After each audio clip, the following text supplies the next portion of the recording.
कब्रिस्तान horror story in Hindi. भूतिया रास्ता। रात के 11 बजे सुनसान सड़क पर एक बाइक रात के सन्नाटे को चीरते चले जा रही थी। दो दोस्त रोहन और मुकेश अपने दोस्त मोहित के घर जा रहे थे। रोहन और मुकेश आज पूरे 2 साल बाद अपने दोस्त मोहित से मिलने जा रहे थे। तभी रोहन मुकेश से बोलता है, यार अपने शहर में तो कुछ भी नहीं बदला। फिर मुकेश ने कहा, हाँ यार तूने सही कहा। यही सब बात करते दोनों चले जा रहे थे। तभी मुकेश ने कहा, यार रोहन रात हो गई है, मैं तो कहता हूँ वो कब्रिस्तान वाली रोड से मत चलियो यार। फिर रोहन ने कहा, क्यों भाई तुझे डर लगता है क्या? अरे डर मत, मैं हूँ ना तेरे साथ। फिर रोहन की बात सुनकर मुकेश बोलता है, ना यार डर की बात नहीं है, तुझे तो पता ही है वो कब्रिस्तान कितना श्रापित है। रोहन निडर लड़का था, इसलिए मुकेश की बात सुनकर रोहन बोलता है, अरे भाई तू कैसी बात कर रहा है? मैं तो उसी रास्ते से ही जाऊंगा, उस रास्ते से टाइम कम लगेगा। मुकेश जानता था रोहन बहुत जिद्दी है, वो नहीं मानेगा, इसलिए मुकेश कुछ नहीं बोलता है। और फिर उसके बाद रोहन उसी रास्ते से अपनी बाइक ले जाने लगता है। ये दोनों कुछ ही आगे गए थे, तभी उनकी बाइक झटके देने लगती है। तभी मुकेश कहता है, अरे क्या कर रहा है, सही से चला भाई। फिर रोहन बोलता है, अरे भाई मैं तो सही से ही चला रहा हूँ, पर पता नहीं इस बाइक में क्या हो गया है। रोहन ने इतना ही कहा था कि इनकी बाइक झटके देते देते थोड़ा आगे जाकर बंद हो जाती है। बाइक बंद होते ही रोहन बोलता है, अरे ये बाइक कैसे बंद हो गई? फिर मुकेश कहता है, अरे यार बंद हो गई तो क्या, फिर से स्टार्ट कर। मुकेश के इतना बोलते ही बाइक फिर से स्टार्ट करने की कोशिश करने लगता है, पर बाइक स्टार्ट नहीं होती। तभी मुकेश ने एक ऐसी चीज़ देख लेता है जिसे देखकर मुकेश बस उसे ही देखे जा रहा था। मुकेश को देखकर साफ पता चल रहा था कि मुकेश ने जो चीज़ देखी है उसे देखकर मुकेश बहुत डर चुका है। तभी रोहन की नज़र मुकेश पर पड़ी तो उसे ऐसे डरे हुए देखकर रोहन बोलता है, अरे अब तुझे क्या हो गया? पर मुकेश कुछ नहीं बोलता, बस अपनी उंगली से इशारा करते हुए दिखाता है। जिस तरफ मुकेश की उंगली थी उसी दिशा में रोहन जैसे ही देखता है तो उसे दिखता है कि उनकी बाइक और कहीं नहीं बल्कि उसी कब्रिस्तान के गेट के आगे खराब हुई थी। पर रोहन एक निडर लड़का था, इसलिए वो मुकेश से बोलता है, अरे भाई तू डर क्यों रहा है? बाइक इतने समय से घर में ही खड़ी थी, इसीलिए बाइक बंद हो गई। और यार तू अब बाइक से नीचे उतर, पहले कोई मैकेनिक देखते हैं। रोहन ने इतना ही कहा था। तभी मुकेश बोलता है, यार वो देख मैकेनिक की दुकान। रोहन जैसे ही उस तरफ देखता है तो उसे दिखता है एक छोटी सी झोपड़ी बनी थी जिसमें एक पीला वाला बल्ब टंगा था और उसमें 45 से 50 साल का आदमी बैठा था। फिर उसके बाद वो दोनों अपनी बाइक उस मैकेनिक के पास ले जाते हैं और रोहन बोलता है, अरे काका देखना तो हमारी बाइक अचानक बंद हो गई, देखना तो इसमें क्या हो गया है। रोहन की बात सुनकर वो मैकेनिक उनकी तरफ देखा और बोलता है, अच्छा बेटा तुम कुछ देर यहीं बैठो, मैं अभी देखता हूँ इसमें क्या हुआ है। इतना बोलकर वो आदमी बाइक ठीक करने लगता है और रोहन और मुकेश अभी वहाँ बैठे ही थे। तभी रोहन बोलता है, यार तू यहीं बैठ, अभी 1 नंबर करके आया। इतना बोलकर रोहन थोड़ी ही आगे जाकर टॉयलेट करने लगता है और जैसे रोहन 1 नंबर करके पीछे मुड़ता है वो देखता है उसके पीछे एक आदमी खड़ा था और वो उसे ही देखे जा रहा था। रोहन को ये देखकर बड़ा अजीब लगता, पर तभी वो आदमी उसे बोलता है, वो जो लड़का जो वहाँ बैठा है वो तुम्हारा दोस्त है ना? फिर रोहन जवाब देते हुए बोलता है, हाँ है तो। फिर वो आदमी बोलता है, पर तुम्हारा वो दोस्त उस फटी हुई और बंद झोपड़ी के पास बैठकर क्या कर रहा है? रोहन उसकी बात सुनकर बोलता है, बंद झोपड़ी? अरे! इतना बोलकर रोहन पीछे मुड़ता है चुप हो जाता है क्योंकि वो देखता है जो मैकेनिक अभी उनकी बाइक ठीक कर रहा था वो अब वहाँ नहीं है और उसकी दुकान भी बंद थी और मुकेश अभी भी वहाँ बैठा था। ये देखकर रोहन बोलता है, ये मैकेनिक इतनी जल्दी कहाँ गया और इसने अपनी दुकान भी इतनी जल्दी कैसे बंद कर दी। इतना बोलकर रोहन जैसे ही पीछे मुड़ता है वो देखता है जो आदमी अभी तक उसके पास खड़ा था वो आदमी भी अब वहाँ नहीं था। उस आदमी को वहाँ न देखकर रोहन बड़ी ही हैरानी के साथ बोलता है, अरे ये आदमी कहाँ गया, अभी तो यहीं था। रोहन वैसे तो कभी नहीं डरता था पर आज वो जो कुछ भी उसने अभी देखा तो उसे देखकर अब वो भी डरने लगा था। फिर उसके बाद रोहन बिना टाइम गवाए मुकेश के पास जाता है और बोलता है, भाई उठ, जल्दी उठ और अभी यहाँ से चल। फिर मुकेश बोलता है, पर क्यों भाई, गाड़ी तो अभी ठीक होने ही वाली है।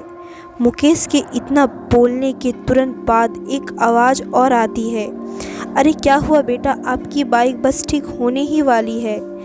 ये और किसी की आवाज़ नहीं बल्कि उसी मैकेनिक की आवाज़ थी।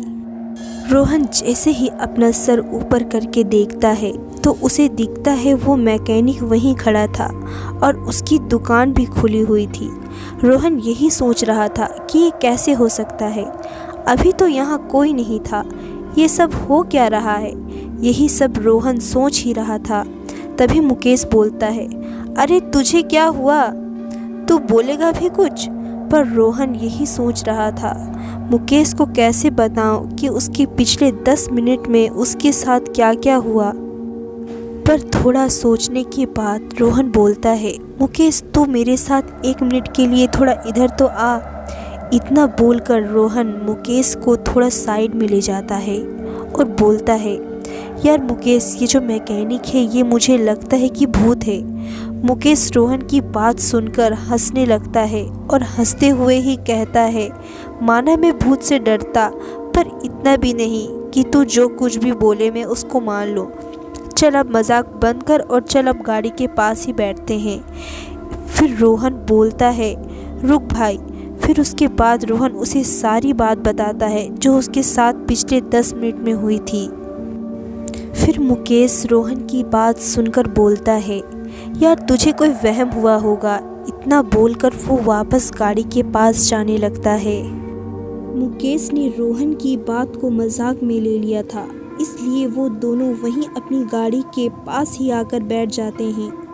पर अभी वो मैकेनिक अपनी गंभीर आवाज़ में बोलता है, बाबू साहब, क्या आपने ये अभी तक ये नहीं सोचा, एक सुनसान सड़क है और आसपास कोई दुकान नहीं, बस कब्रिस्तान के गेट के सामने एक मैकेनिक की दुकान है और बगल में जंगल भी है और उसने अभी तक भी रात के 12 बजे तक अपनी दुकान खोल रखी है। वो दोनों कुछ नहीं बोलते, बस एक दूसरे को देखते हैं और उस मैकेनिक की बात सुनते रहते हैं। फिर वो मैकेनिक अपनी बात को जारी रखते हुए कहता है, मैं आपकी बाइक ठीक तो कर दूंगा पर मैं उसके कोई पैसे नहीं लूँगा। फिर मुकेश ने झिझकते हुए कहा, पर क्यों? फिर वो मैकेनिक मुस्कुराते हुए बोला, मैं पैसे नहीं लेता और मुझे पैसे भी नहीं चाहिए, मुझे तुम दोनों की जान चाहिए। ये सुनकर दोनों हक्के बक्के रह गए और दोनों अब ना आओ देखते हैं ना ताऊ देखते हैं, वहाँ से तुरंत उठ के भागने लगते हैं। दोनों लगातार भागे ही जा रहे थे पर वो कब्रिस्तान की दीवार पार नहीं कर पा रहे थे, यानी वो कब्रिस्तान से आगे नहीं जा पा रहे थे। दोनों को अब भागते भागते लगभग आधा घंटा हो गया था और दोनों की सांस भी फूलने लगी थी। पर तभी दोनों अचानक रुक जाते हैं और वो दोनों देखते हैं आगे उसी मैकेनिक की दुकान थी और वही कब्रिस्तान का गेट था, यानी वो दोनों भागते भागते वहीं वापस आ गए थे। फिर तभी वो दोनों देखते हैं कि वो मैकेनिक अभी भी उन्हें ही देखकर मुस्कुरा रहा था, मानो वो ये कह रहा हो कि तुम अब कहीं नहीं जा सकते। दोनों सोच ही रहे थे वो क्या करे, तभी रोहन मुकेश को जंगल की ओर भागने को बोलता है। फिर उसके बाद दोनों जंगल की ओर भागने लगते हैं और दोनों भागते भागते अब जंगल के काफ़ी अंदर आ गए थे। तभी दोनों को किसी औरत के रोने की आवाज़ सुनाई आती है। आवाज़ सुनकर दोनों पहले एक ही जगह पर रुक जाते हैं। फिर दोनों जिस ओर से रोने की आवाज़ आ रही थी उसी ओर जाने लगते हैं। पर थोड़ा ही आगे जाकर वो दोनों देखते हैं एक औरत उनसे थोड़ी ही दूरी पर बैठे अपने सर को नीचे की ओर करे रो रही थी। पर रोहन को पता नहीं क्या होता है, वो उस ही औरत के पास जाने लगता है। मुकेश उसे रोकना तो चाहता था पर वो कुछ नहीं बोलता और वो भी उसके साथ ही वहीं जाने लगता है।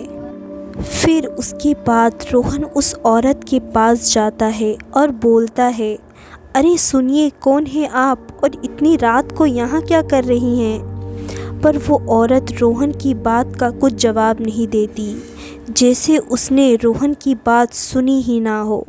फिर रोहन अपने हाथ से उस औरत को टच करते हुए एक बार फिर से बोलता है, अरे कौन है आप और आप रो क्यों रही हैं? इस बार वो उसकी बात सुन लेती है और वो अचानक से अपना रोना रोकर बोलती है, उसने मेरे पति को मार दिया। बस इतना बोलकर वो औरत फिर से रोने लगती है। फिर मुकेश डरते डरते बोलता है, किसने तुम्हारे पति को मार दिया?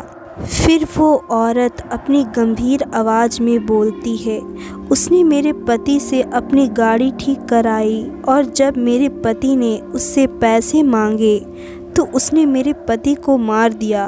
और जब हम सबकी गाड़ी ठीक तो करते हैं पर पैसे नहीं लेते। इतना बोलकर वो औरत चुप हो जाती है। पर यह सुनकर उन दोनों के होश उड़ जाते हैं।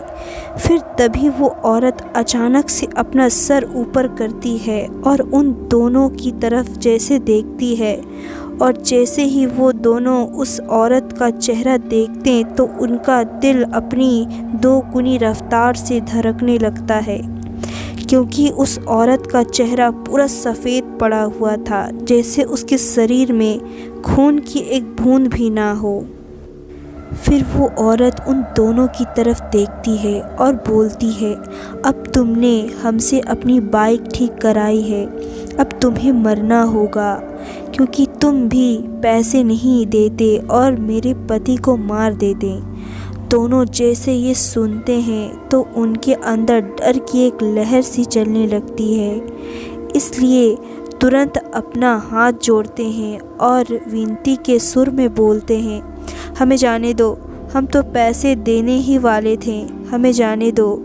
तभी उनके पीछे से एक आवाज़ आती है, बाइक ठीक हो गई बाबू साहिब। आवाज़ सुनकर दोनों जैसे ही अपने पीछे देखते हैं तो वो मैकेनिक उनके पीछे ही खड़ा था और वो मैकेनिक फिर बोलता है, आपकी बाइक ठीक हो गई। उसके इतना बोलने के बाद रोहन और मुकेश रोते हुए बोलते हैं, हमें जाने दो, हमने कुछ नहीं करा, हमें जाने दो।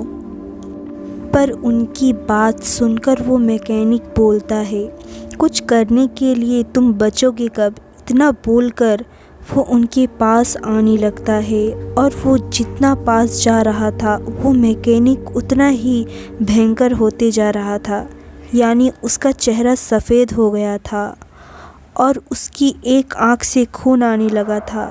और तभी उस औरत के रोने की आवाज़ भी बढ़ने लगी है। उसकी आवाज़ इतनी तेज़ हो रही थी कि अब रोहन और मुकेश के कान में चुभ रही थी और देखते ही देखते रोहन और मुकेश के कान से खून आने लगता है। फिर उसके बाद मैकेनिक भी उनके एकदम पास आ जाता है, पर वो दोनों कुछ नहीं कर पा रहे थे। उन दोनों को ऐसा लग रहा था जैसे उनके ऊपर लाखों चींटियां छोड़ दी हो और वो सब चींटियां एक साथ उन्हें काट रही हो। वो दोनों कुछ कर पाते उससे पहले ही उस मैकेनिक ने रोहन की दोनों आंखें निकाल ली थी। रोहन ने दर्द से तड़प तड़प कर वहीं मुकेश के सामने ही अपना दम तोड़ दिया है।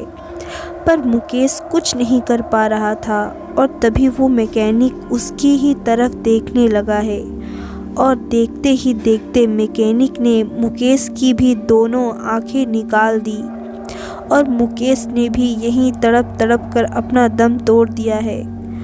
कहते हैं आज भी उस कब्रिस्तान के गेट वही मैकेनिक रात को अपनी दुकान खोलता है और वो अभी भी गाड़ी ठीक करने के पैसे भी नहीं लेता।